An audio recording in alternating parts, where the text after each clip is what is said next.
Today I'm at the Kangaroo Point Cliffs beside the Brisbane River for a little sketching session. It's an Urban Sketchers Brisbane meetup, so there's a few other sketchers scattered around the riverside.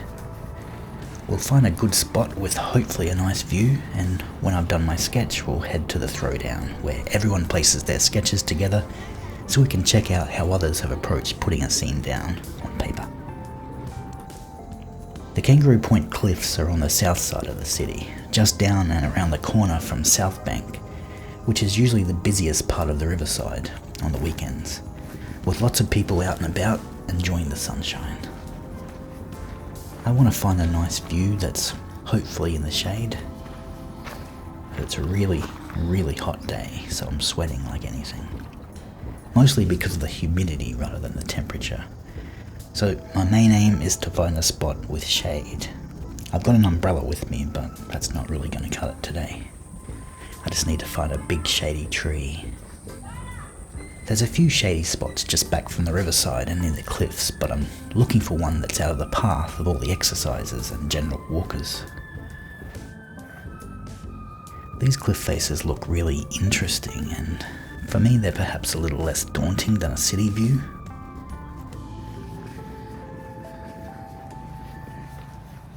There's some really nice trees here beside the river with twisty roots and long stretchy branches.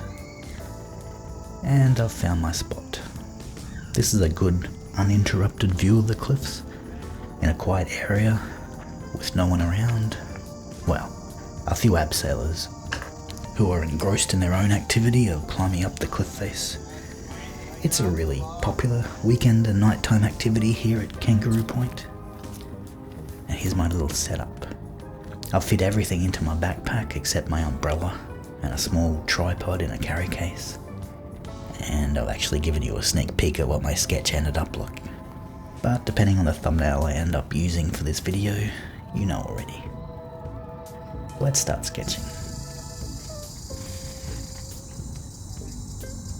As is tradition, I always like to start with a line that's incorrect in every way possible, and then I rub it out and start again.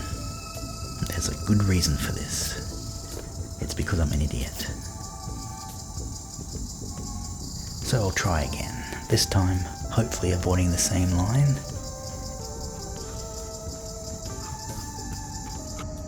And I'll pencil in the big shapes that I can see, marking in some of the plants that are on top of the cliffs and on the cliff face wall, plus the basic shape of the fence in front of the grass. Once I've got everything mostly penciled in, I go over all the lines with a marker pen. This one is a Sakura Pigma Micron, number 01, I think. I generally stick to what the pencil lines were, but sometimes I'll correct them, or refine, or change them a little if I look at the wall and back to the sketchbook and think it might be better to mark it in a different way. Especially with the plants and the shape of the rocks, I try to add a bit more detail around the major lines that I made with the pencil.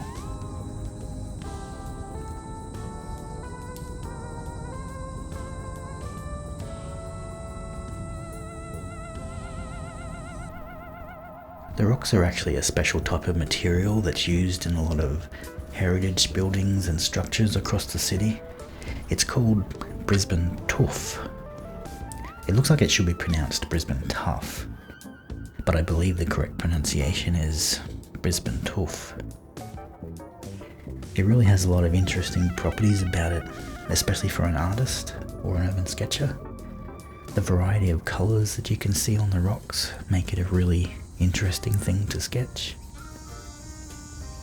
So here I'm erasing all the pencil lines and just leaving the marker drawing in preparation for some watercolour. This is one of the most satisfying parts of a watercolour sketch for me. You have to be a bit careful though not to rub too hard so you don't take off the paper.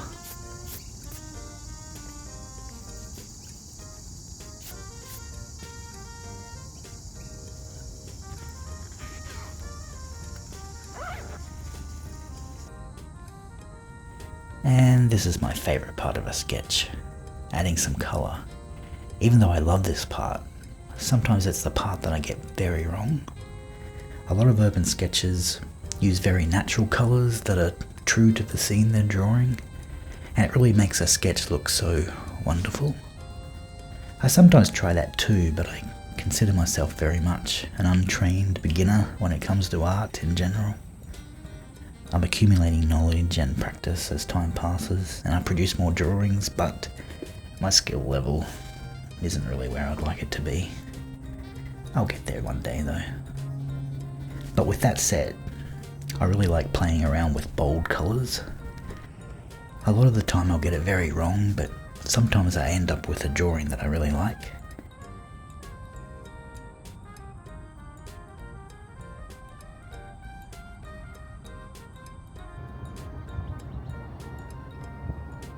Aside from the heat, it's a really nice day to be here by the river. There's a lot of exercises out and about. It's a really popular spot for walking and running. There's even some kayakers enjoying the morning on the water.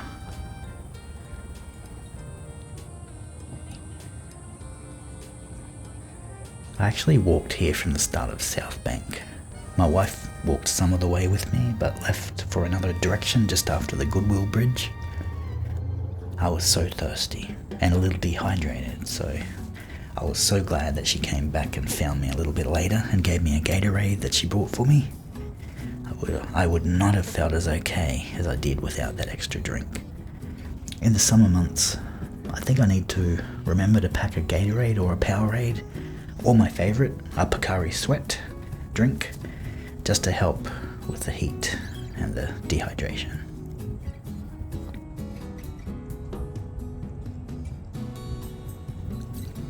I love this colour green.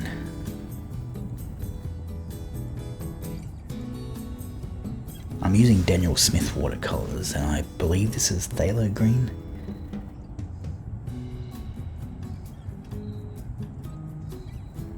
I'm attempting to put down some lighter colours first, and then I'll add some darker colours for the shade. I just keep adding layers of different green colours to add some extra depth.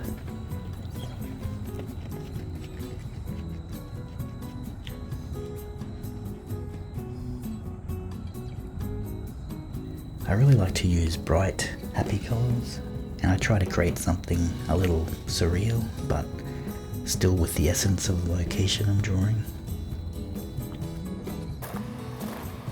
And there's the city gate, Brisbane's ferry, that's probably heading to Tenerife or somewhere up that way. It has a lot of stops up and down the river, and it's a really fun way to travel to different parts of the city.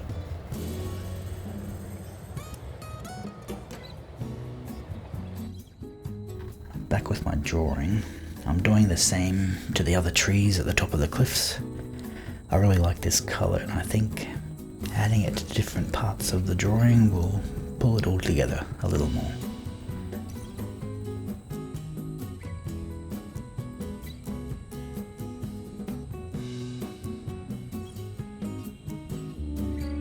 Just a quick break as you're feeling very sleepy. You really love this video and you really want to like and subscribe. You'll press the subscribe button right now and you're awake again. Oh, hello, you're back. I must say you're looking very refreshed. But back to this sketch. I've coloured the fence a really bold red, and now I'm possibly making one of my major colouring mistakes by painting the cycling path a bright dark blue. I'm either a fool or a genius, but let's face it, probably the first one. Still, I think it kind of helps the composition a little.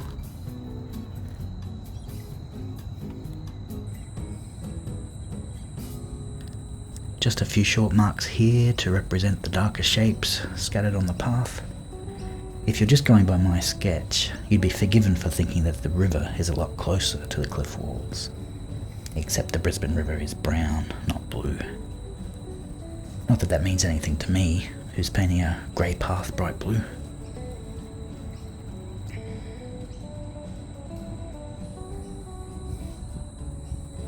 I'm doing a similar thing here with the grass. adding some dark strokes to represent the tufts. I'm running out of time before I have to pack up and get to the throwdown, so I'm not being too detailed now. I just want all the short lines of the grass, the paths and the cliff face walls to match a little, to feel like there's a little bit of cohesion to the whole thing. Overall, well, it's not a very detailed sketch. I'm quite pleased with it. It's not going to win any awards, but I've got a great memory of the day, and I feel like I know these cliffs a little better now. And I've been out of the house for the morning, which is always a good thing every now and then for an extreme introvert like me.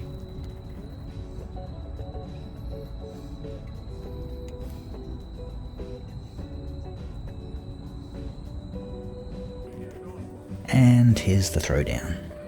As usual, there's some amazing sketches and some amazingly talented artists. I always feel a little embarrassed to put my sketch down, but there it is. And that's my little sketch outing. Thanks for coming along. See you next time.